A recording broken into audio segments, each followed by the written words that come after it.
Comment comprendre les difficultés de concentration, l'agitation d'un nombre croissant d'enfants et d'adolescents? L'explication est de toute évidence polyfactorielle. Il y a une multitude de facteurs. On peut bien sûr incriminer les médias qui sont de plus en plus dans la surstimulation permanente.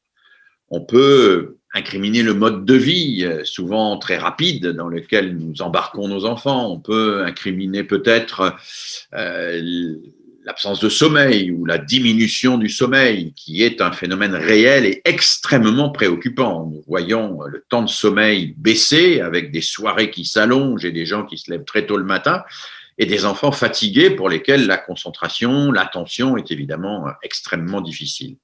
Mais il est moins important de comprendre que d'agir. Alors, agir pour aider l'enfant à se concentrer, aider l'enfant à être attentif. Alors, cela passe par une série d'étapes. La première étape, elle est fondamentale, c'est construire très tôt avec l'enfant ce que les psychologues appellent l'attention conjointe. L'attention conjointe, c'est le fait de regarder quelque chose avec lui. C'est pas de se regarder face à face, c'est regarder quelque chose avec lui. Lire un livre, regarder un film. Oui, regarder un film avec son fils ou sa fille et en parler après. Ne pas changer en cours d'émission de chaîne, mais le regarder en entier. Moi, je dis souvent, la télévision, c'est pas dangereux. Même les émissions qu'on dit déconseillées pour les enfants, c'est pas très dangereux. Mais à 3 conditions. Qu'on les choisisse avant, qu'on les regarde avec en continu et qu'on en discute après. On choisit avant, on regarde avec en continu, on en discute après. C'est 3 choses importantes et là-dessus, les parents peuvent évidemment avoir un rôle absolument essentiel. L'attention conjointe, construire l'attention conjointe. Et puis, on peut aller un peu plus loin. Aujourd'hui, un certain nombre de chercheurs parlent de ce qu'ils appellent les dispositifs attentionnels. Et là, il faut être attentif. Les chercheurs montrent que très souvent, l'attention, la concentration, elle est liée au travail des mains. Voilà quelque chose d'assez étonnant et qui est pourtant une réalité psychologique et même philosophique profonde. On pourrait même faire l'hypothèse que c'est parce que les enfants ne bricolent pas assez qu'ils sont souvent inattentifs et distraits.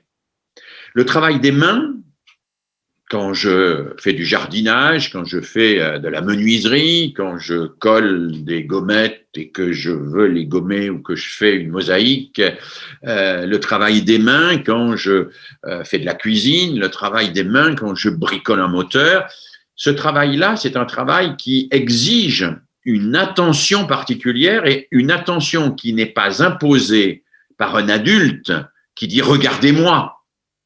Au nom de quoi il dit « regardez-moi », je suis un peu plus intéressant et puis je dis des choses intéressantes forcément, puis je suis un adulte.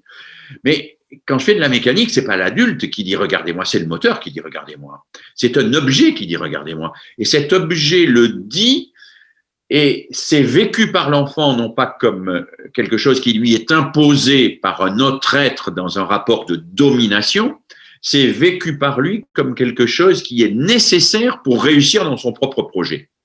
Alors oui, comme nous le dit très bien le philosophe américain Matthew Crawford, qui est pour mi-temps professeur de philosophie dans une université et qui pour son autre mi-temps est réparateur de motocyclettes, comme dit très bien Matthew Crawford, le travail des mains n'est pas le contraire de l'apprentissage de la concentration, c'est pas le contraire de l'apprentissage de l'attention, c'est pas le contraire du travail intellectuel.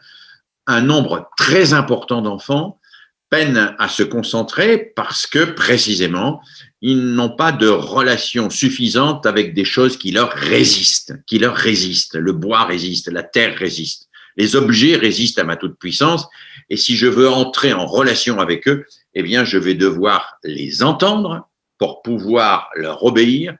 Et leur obéir est la condition pour leur commander. Et cela va créer une sorte de relation entre la personne et l'objet, qui est une relation où la personne investit une activité, elle apprend à se concentrer, mais une concentration qui n'est pas sous l'ordre d'un commandant, d'un capitaine ou de quelqu'un qui dit « soyez attentif, écoutez-moi », une concentration, une attention qui est nécessaire pour l'activité elle-même dans laquelle on est engagé.